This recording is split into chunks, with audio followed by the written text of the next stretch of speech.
তিনটি সুন্দর ঘটনা। নাম্বার 1, একদিন সব গ্রামবাসী মিলে সিদ্ধান্ত নিল তারা বৃষ্টির জন্য প্রার্থনা করবে। সবাই সমবেত হলো। কেবল একটি ছেলে ছাতা সহ এলো। এটাই বিশ্বাস। নাম্বার 2, আপনি যখন কোনো শিশুকে শূন্যে ছুঁড়ে খেলা করবেন, সে তখন হাসতে থাকে, কারণ সে জানে আপনি তাকে আবার ধরে ফেলবেন। এটাই ভরসা। নাম্বার 3, প্রতি রাতে আমরা যখন ঘুমাতে যাই, কোনো নিশ্চয়তা নেই আমরা পরের দিন আবার জেগে উঠতে পারবো। তবুও আমরা পরের দিনের জন্য অ্যালার্ম দিয়ে রাখি। এটাই আশা। জীবনের প্রথম কাপড়টা অন্যের হাতে পরতে হয়, আর শেষ কাপড়টাও পরতে হয় অন্যের হাতে। তবুও মানুষের অহংকার কমে না। শূন্য পকেট দেখেও বেকার ছেলেটার পাশে যে মেয়েটা থাকে, সাফল্যের পর সেই মেয়েটাই স্ত্রী হওয়ার যোগ্যতা রাখে। দুটো সময়ে তোমার চরিত্রের পরিচয় পাওয়া যায়। নাম্বার 1, যখন তোমার কাছে কিছু থাকে না, তখন তোমার ধৈর্য। নাম্বার 2, যখন তোমার কাছে সব কিছু থাকে, তখন তোমার ব্যবহার।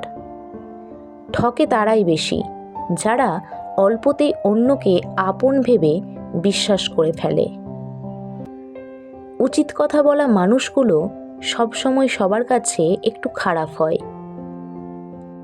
সম্পর্ক পুরনো হলে প্রেমিকার চোখের জলেও নাটক মনে হয়।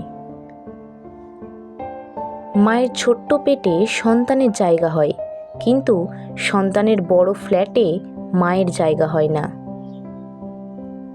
জোর করে সম্পর্ক ধরে রাখার কোনো প্রয়োজন নেই। যে থাকার সে থাকবে, আর যে চলে যাওয়ার সে চলে যাবে। রাগ আর ঝড় দুটোই একই রকম জিনিস। থেমে যাওয়ার পর বোঝা যায় ক্ষতি কতটা হয়েছে।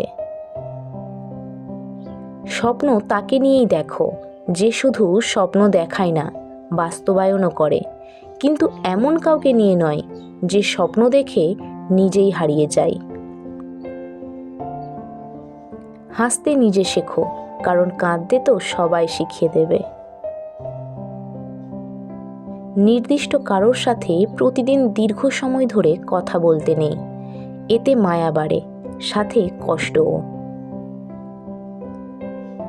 ছেড়ে চলে যাওয়া তো তার ইচ্ছে ছিল, পরিস্থিতি তো শুধু অজুহাত মাত্র। নিজের বাড়ি ভালো হোক বা খারাপ হোক, নিজের বাড়ির মতো শান্তি কোনো রাজপ্রাসাদেও নেই। সব ছেলেরা শরীর খোঁজে না, কেউ কেউ একটু ভালোবাসা পেলেই নিজের সবটুকু বিলিয়ে দিতে পারে।